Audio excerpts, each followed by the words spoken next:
1997年，一部被称为90年代催泪弹的电影，让无数猛男集体破防。有人看了5遍也大哭了5遍，有人只为将它完整备份苦苦找了11年。豆瓣8.9的高分，5星好评更是不计其数。原著小说已在全球流传了150年之久。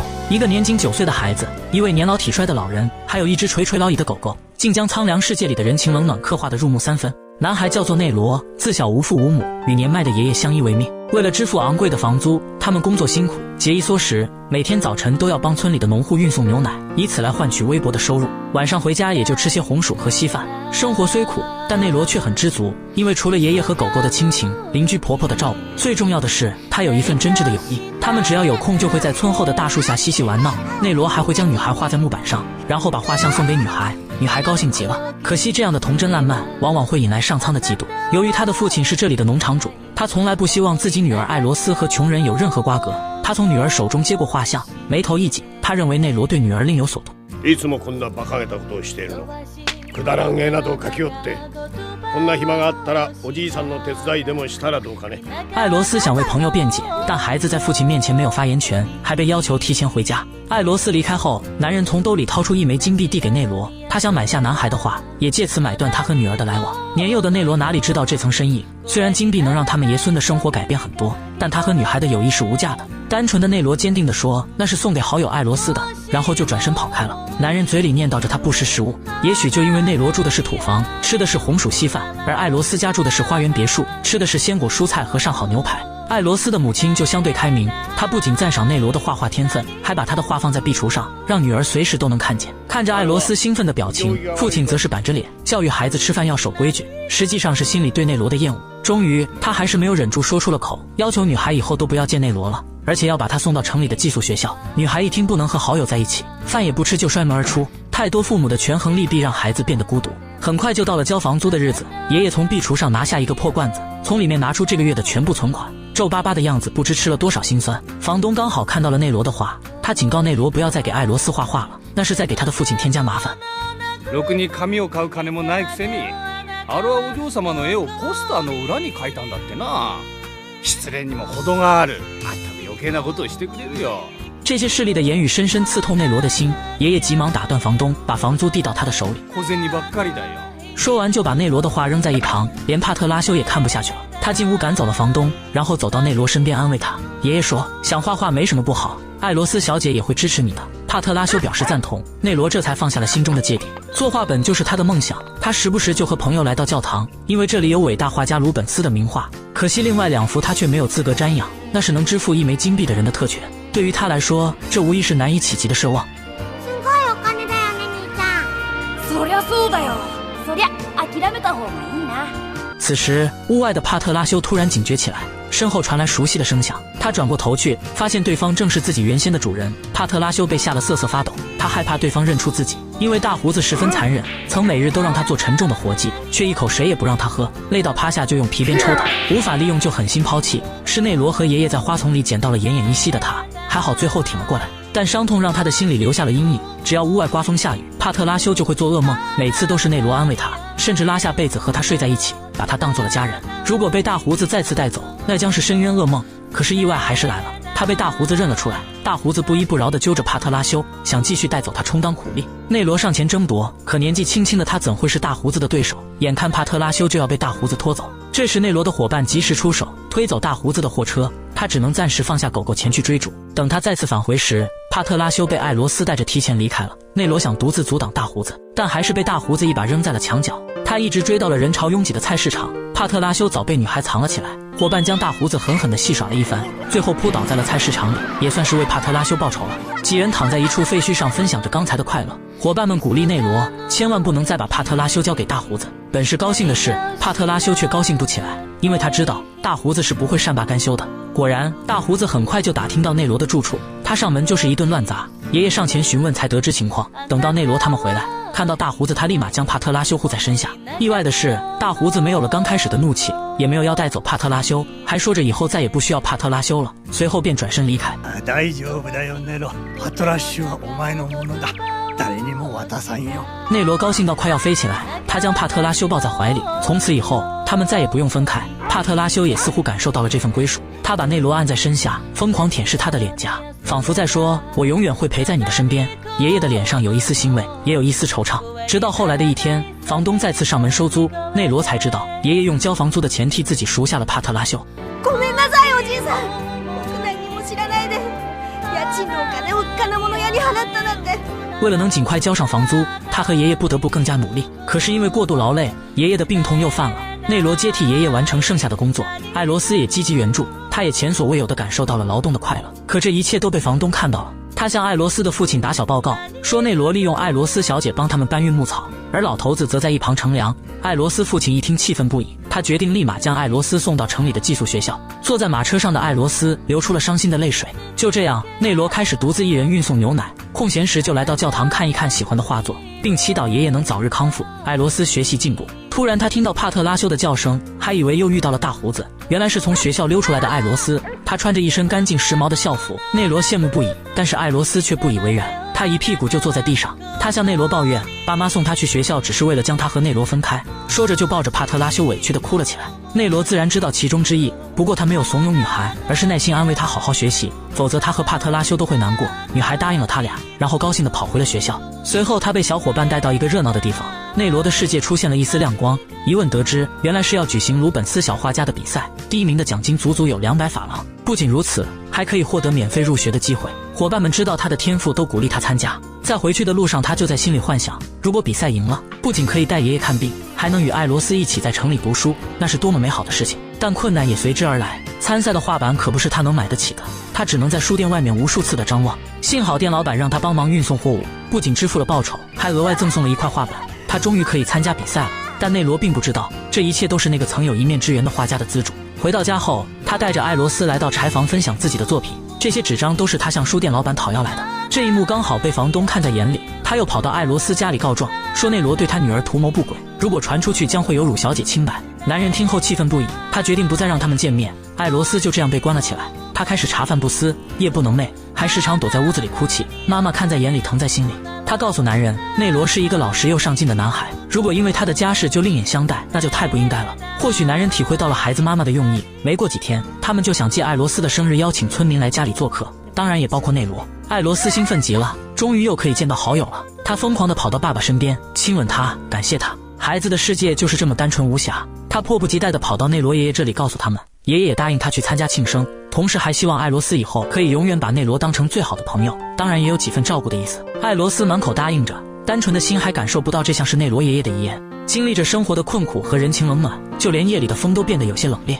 爷爷起床帮内罗盖被子，看到内罗伤痕累累的小手，他心里真不是滋味。他十分内疚，没有照顾好孙子，有负内罗母亲的临终嘱托，不禁流下伤心的泪水。这天一大早，爷爷硬撑着身体送内罗出门，来到桥边，他看着漫漫长路陷入回忆。还记得那时候内罗是个小毛孩，带着他一起上街，内罗喂他吃的薯条至今难忘。随后他将围巾围在了内罗身上，这是他能给孙子的最后一丝温暖。半路上，内罗遇到了邻居婆婆，因为风湿病严重了，他女儿前来接他去城里治疗，婆婆表示不能帮助照顾爷爷，很是内疚。多么善良的婆婆！内罗回到家时已经天黑了，他看到桌子上有一束野花，原来是爷爷在白天去森林替内罗摘来的，让他明天送给艾罗斯当生日礼物。爷爷知道艾罗斯很喜欢鲜花，随后他把爷爷喜欢的薯条递在爷爷嘴里，这是爷爷吃过最好吃的东西了。内罗也觉得自己好幸福，但噩耗接踵而至。在他转身成食物的时候，爷爷忽然感觉喘气困难，内罗担心坏了。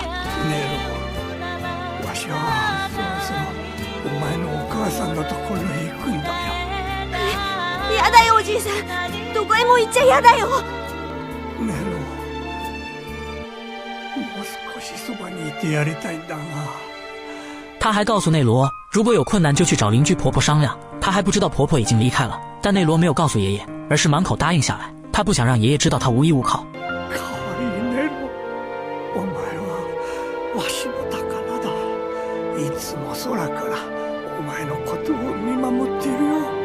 爷爷还抚摸着帕特拉修的脸，他拜托帕特拉修以后好好照顾内罗。他最后的遗言就是希望内罗好好画画，坚持梦想，然后安详地闭上了双眼，任凭内罗如何叫唤和哭泣，始终没有得到老天的一丝怜悯。他终于成了无依无靠的孤儿。第二天，艾罗斯的生日宴照常开始，村里的人都来到了他的家里，现场一片欢声笑语，桌上摆放着穷孩子们一辈子都没有吃过的美食。但内罗迟迟没有到来，他匆忙跑到内罗家里，看到爷爷的床上是破旧的被子和鲜花。内罗的伙伴告诉艾罗斯，おじいちゃん死んじゃったんだよ。嘘、そんなの嘘よ。痛哭过后，他们来到陵园看了爷爷。爷爷的墓碑在陵园里显得格格不入，只有坟头的那一束鲜花显得耀眼。为了生活，内罗没有休息，他还是要坚持运送牛奶。他的小伙伴来到街头为他加油打气。ネロ、しっかりな。俺たちにできることなら何でもするからな。パトラッシュもしっかりな。泣くなバカ。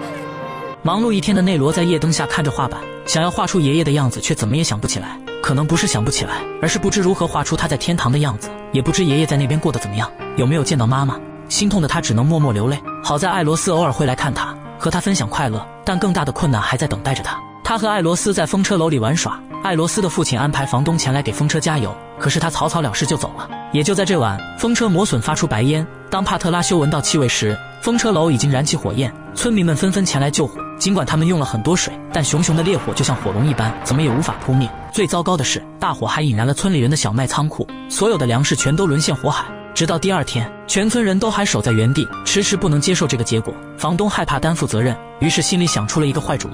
他故意大声质问内罗，大火之前为何要去风车？女孩父亲正是气头上，认为是他不让男孩见艾罗斯，所以男孩怀恨在心才点燃了大火。面对大人们无端的指责和诬陷，村民们也沉默不语。一个10岁的孩子能怎样辩驳？伤心的他带着帕特拉修跑开了。只有女孩的母亲相信内罗。内罗跑到家里，趴在被子上就大声痛哭了起来。僕がやったんじゃない。僕は火をつけたりしないよ。他可以接受别人说他穷，说他是没人要的孩子，但不能接受别人诬陷他的善良。更糟糕的是，村里的人也不再要他运送牛奶了。虽然有的村民也不想孤立内罗，但他们更害怕集体的排挤。他带着帕特拉修来到爷爷坟前。おじいさん、牛乳配達の仕事がなくなってしまったよ。どうしたらいいんだろう。假如上天有眼，或者爷爷听见的话，一定会给他指条生路的吧。他回到家里继续画画，可能获奖第1名是他唯一的机会了。他一次次的尝试，一次次的哭泣，一次次的叫唤着爷爷。可能是天堂的爷爷听见了，爷爷告诉他，他并不孤单，他还有艾罗斯和伙伴的支持，还有帕特拉修的陪伴。想着想着，爷爷的面目越加清晰起来。他振作精神，在画板上开始绘画，油灯慢慢用尽，直到第二天中午，爷爷的样子终于出现在了画板上。帕特修也高兴了，叫了几声。临近圣诞，交稿的日期也到了，小镇很快就覆盖上一层白雪。房东让内罗支付本月的房租，内罗求他宽限几日，保证在圣诞节的时候一定支付。房东见他口气如此肯定，就答应了他，反正支付不了就赶出门外。回到家中，内罗和帕特拉修都还没有吃的，还好艾罗斯送来的饼干给寒冷的夜晚增添了一丝温暖。比赛结果公布当天，内罗也来到现场，他信心满满，但结果却很残忍。第1名是一幅天使降临的作品，色彩艳丽。内罗傻眼了，一切的希望就此破灭。所有人都离开了，他还呆呆站在原地，没有那200法郎，自己将如何生活？大雪纷飞的路上，内罗拖着笨重的双脚走着，连脖子上的围巾掉了也没有察觉，是帕特拉修帮他捡了回来。内罗很是内疚，他再也没有能力给他买好吃的了。帕特拉修没有怪罪他的意思，无论如何他都愿意和内罗共历风雨，但他们实在太饿了，几次都差点晕倒。他们顶着大雪回家，帕特拉修突然在雪地里发现了异常，他扒开大雪，下面是一个包裹，里面满满当当全是钱币。村里只有艾罗斯家可能有这些钱，事实也是如此，是艾罗斯父亲刚从银行借来的。为了兴建风车和赔偿村民的损失，艾罗斯家人正一筹莫展时，房门响了。内罗捧着所有的钱币来到艾罗斯家里，艾罗斯的妈妈拉着他手感谢他，发现他的小手很冰很冰，于是马上去准备热汤。内罗问艾罗斯是不是特别喜欢帕特拉修，得到肯定答案后，他让艾罗斯去给帕特拉修找点好吃的。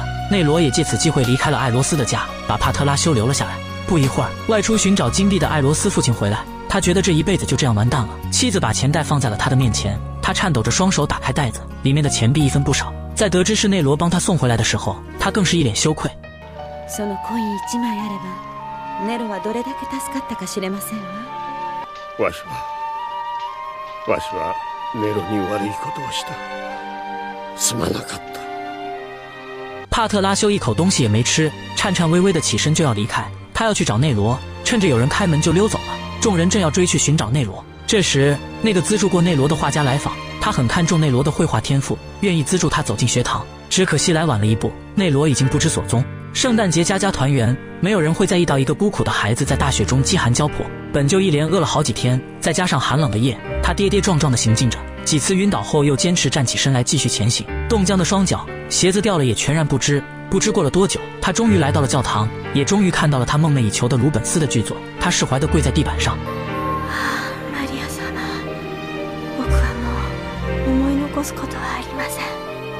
帕特拉修也在步履蹒跚地寻找着内罗的踪迹，好不容易找到了内罗的帽子，却饿晕了过去。恍惚间，他看到了和内罗一起的春暖花开，一起春去秋来。听到爷爷临终的嘱托，他又从梦境中醒了过来。他继续前行着，也许是冥冥之中，他用尽最后一丝力气也来到了教堂，终于见到了内罗。来てくれたんだね。そうだね。僕らはずっと一緒だね。随后，帕特拉修在内罗面前睡着了。相对于艾罗斯家的温暖火炉，他更愿意躺在内罗的怀里。内罗也没有坚持下来，他抱着帕特拉修，在这个寒冷的夜睡得很香很香。片刻之后，教堂的上方出现了几个小天使，他们在内罗周围盘旋片刻，又匆匆离开。也许是告诉他做个好梦，也许是告诉他梦中的路。许多年后，艾罗斯成了一名修女，照顾着附近很多孤儿。孩子们问他是否还有比鲁本斯更优秀的画家时，他没有回答，只是默默地回到家里，捧起那一幅风车下的女孩，陷入沉思。也许他一生也忘记不了那个大雪的圣诞之夜。